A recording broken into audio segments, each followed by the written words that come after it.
apa kabar? Semoga baik-baik aja ya. Nah, saat ini saya berada di kantor HTC.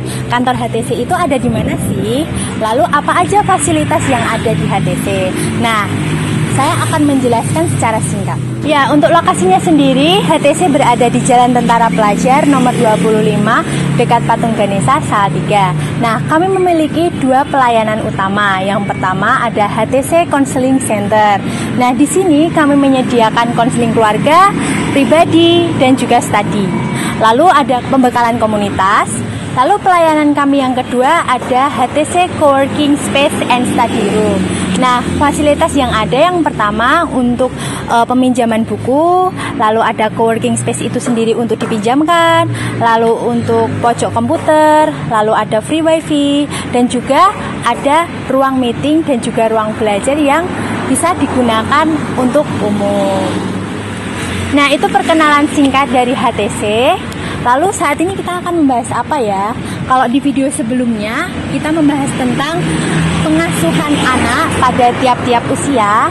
Dan kali ini kita akan membahas tentang cerita atau dongeng pada tiap-tiap usia yang tepat itu bagaimana ya?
Tahu, tak ada orang yang mau digurui, termasuk anak-anak. Nah, maka salah satu cara yang efektif itu melalui literatur, baik itu membaca buku, drama, film, atau yang lainnya, yang penting itu edukatif.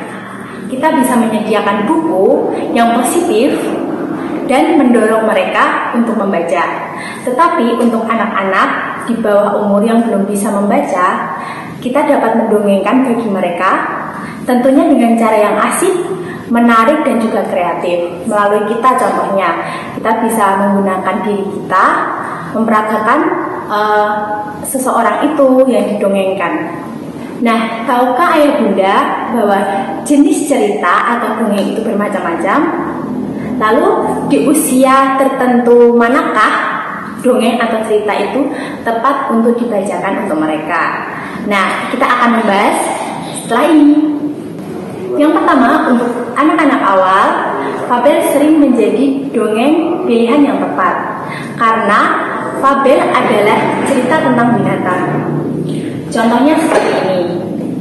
Nah, kenapa dan mengapa fabel sering dijadikan tokoh cerita anak-anak kecil? Karena usia anak-anak adalah usia yang bereksplorasi.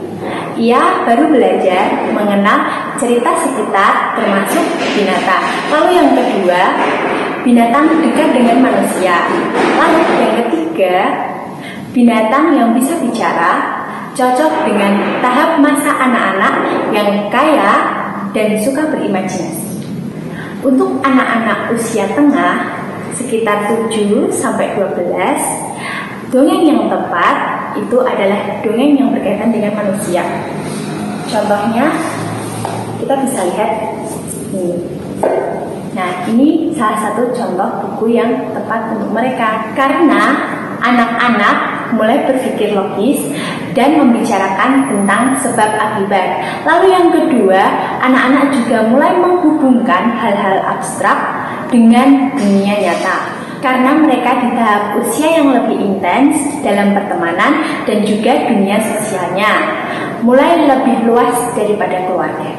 Yang ketiga, untuk anak-anak usia akhir, yaitu usia 12 sampai seterusnya, itu menggunakan cerita real. Nah, contohnya seperti ini. Ini untuk 12 tahun ke atas.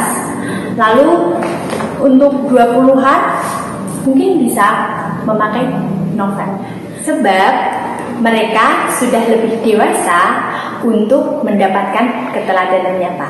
Mereka sudah dapat menganalisa dan dapat mencari solusi dan menarik hal-hal yang abstrak dengan dunia nyata.